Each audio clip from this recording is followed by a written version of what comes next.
Physics का lesson 6 chapter का नाम है सिंपल सर्किट। हिंदी में बोलेंगे सरल परिपथ। पहला क्वेश्चन है किसी विभव मापी की संवेदनशीलता को बढ़ाने के लिए क्या किया जाना चाहिए। पहला ऑप्शन है इसका अनुप्रस्थ क्षेत्र बढ़ाना चाहिए, इसकी धारा को घटाना चाहिए, इसकी धारा को बढ़ाना चाहिए, इसकी लंबाई को घटाना चाहिए।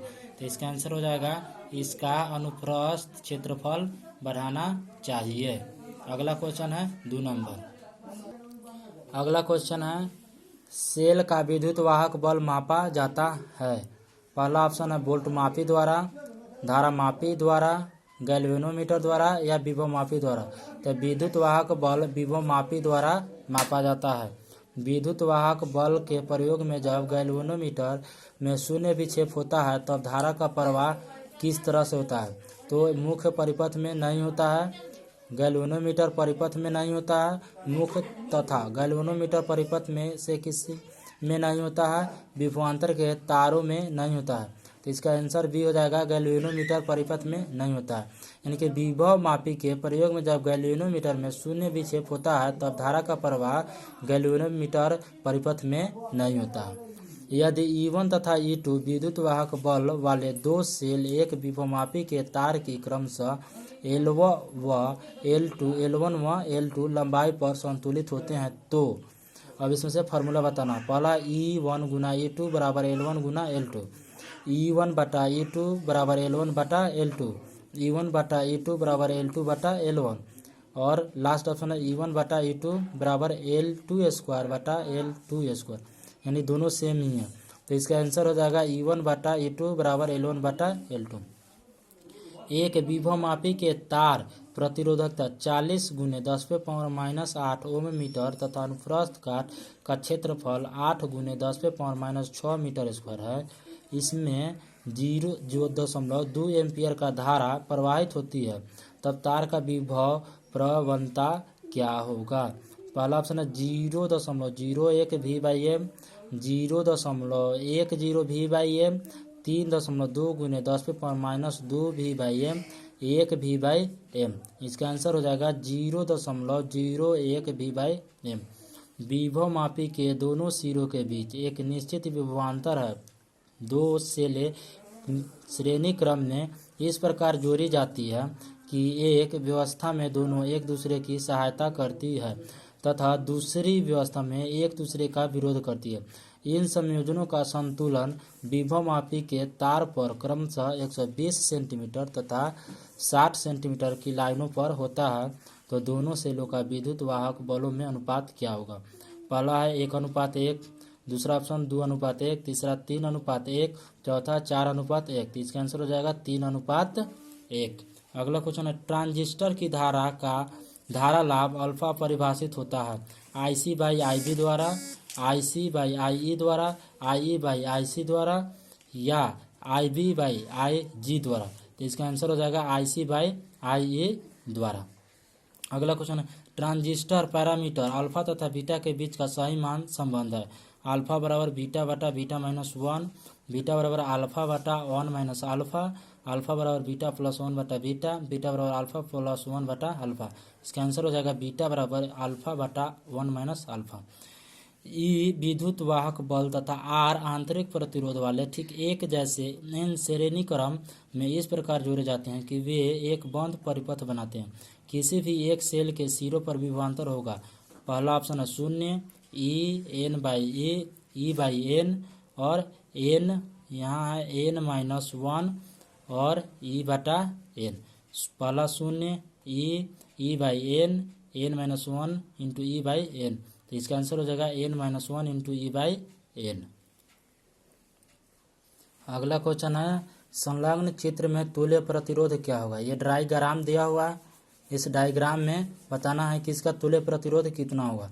तो ये हो जाएगा 6 ओम पहला ऑप्शन है, दूसरा ऑप्शन है 9 ओम, 12 ओम, 15 ओम। तो इसका आंसर हो जाएगा 6 ओम। हीट स्टोन सेतु का उपयोग किया जाता है। हीट स्टोन सेतु का उपयोग क्यों किया जाता है। तो इसका पहला ऑप्शन है विद्युत वाहक बल मापने के लिए, धारा मापने के लिए, प्रतिरोध मापने के लिए या आवेश मापने के लिए। तो इसका हो जाएगा प्रतिरोध मापने के लिए।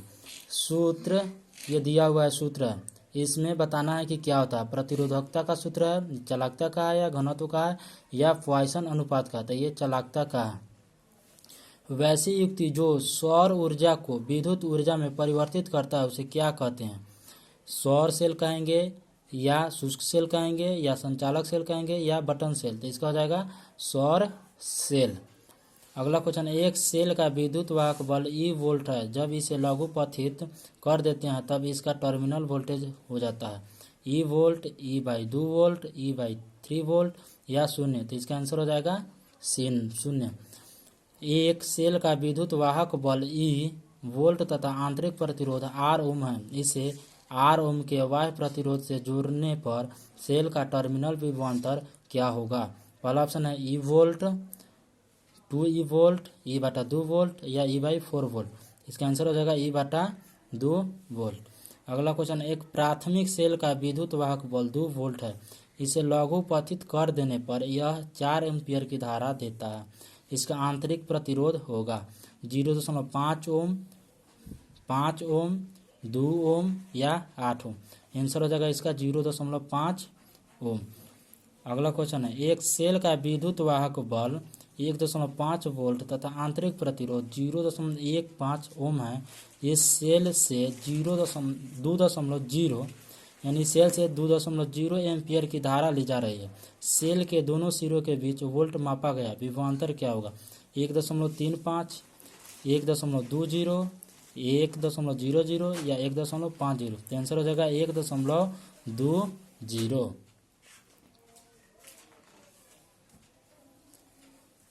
अगला क्वेश्चन है 18 नंबर। 18 नंबर में संलग्न चित्र में प्रदर्शित परिपथ में सेल का आंतरिक प्रतिरोध R है, I1/I2 का मान निर्भर करता है। यहाँ R1 है, I1 है, R2 है, I2 है, E है और स्मॉल r है।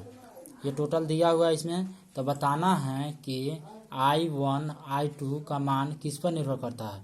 R1 R2 व स्मॉल r पर, केवल R1 व R2 पर, R1 R2 व E पर, R1 R2 R व E पर, इसका आंसर हो जाएगा केवल R1 व R2 पर। श्रेणीबद्ध M सेल वाली n पंक्तियां समांतर क्रम में जोड़ी है। इस संयोजन से 3 ओम के बाह्य प्रतिरोध में अधिकतम धारा ली जा रही है। यदि प्रत्येक सेल का आंतरिक प्रतिरोध 0.5 ओम हो तब क्या होगा। m बराबर 12, n बराबर 2 या m बराबर 8, n बराबर 3, m बराबर 2, n बराबर 12, m बराबर 6, n बराबर 4, इसका पहला आंसर सही होगा। m बराबर 12 और n बराबर 2।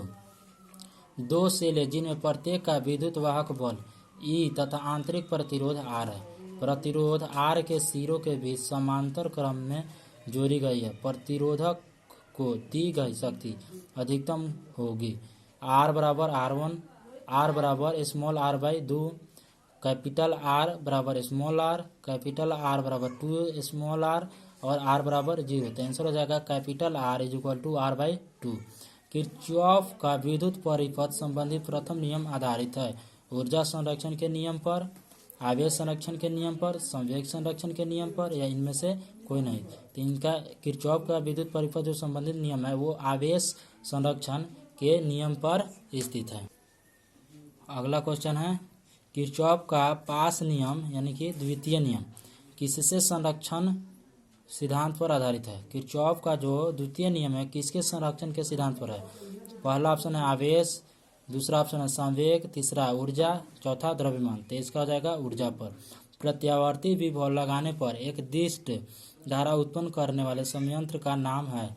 पहला ऑप्शन है दिष्टकारी, दूसरा है ट्रांसफार्मर, तीसरा है ऑसिलेटर और चौथा है फिल्टर, इसका हो जाएगा दिष्टकारी।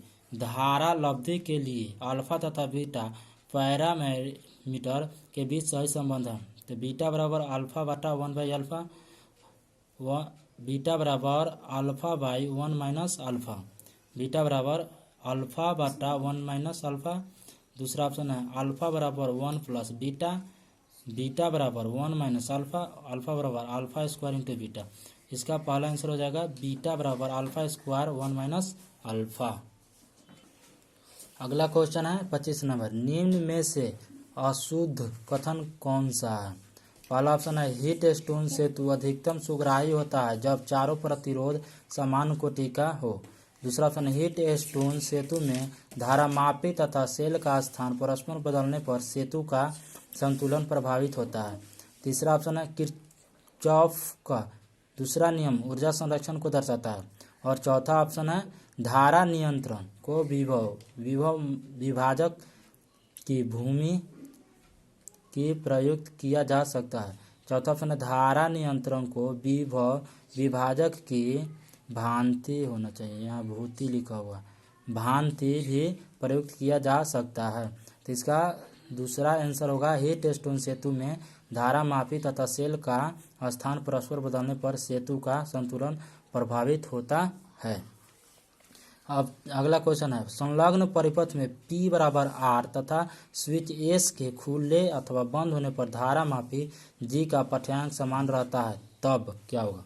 ये डायग्राम दिया हुआ है P Q R G S और B। तब बताना है कि पाठ्यांक समान G का पाठ्यांक समान रहता है तब क्या होगा।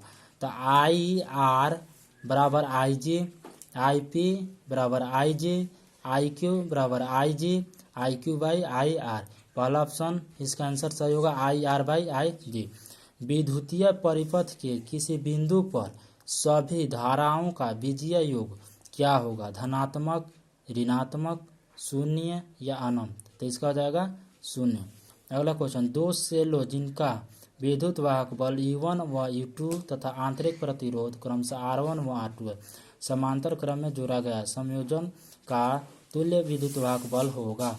पहला ऑप्शन है E1 R1 plus E2 R2 बटा R1 प्लस R2।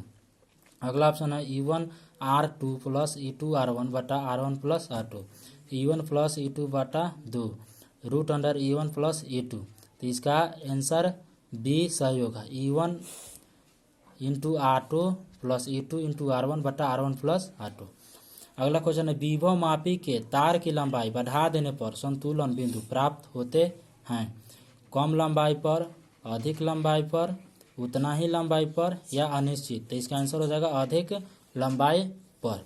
अगला क्वेश्चन है विभव मापी के प्रयोग में जब धारा मापी में शून्य विक्षेप मिलता है तब धारा का प्रवाह क्या होगा। मुख्य परिपथ में नहीं होता है, धारा मापी परिपथ में नहीं होता है, मुख्य तथा धारा मापी परिपथ में से किसी में नहीं होता, विभव मापी के तारों में नहीं होता है। जिसका आंसर हो जाएगा धारा मापी परिपथ में नहीं होता है। तो ये इस चैप्टर का 30 क्वेश्चन है। अगला चैप्टर में अगले वीडियो में अगला चैप्टर बताएंगे।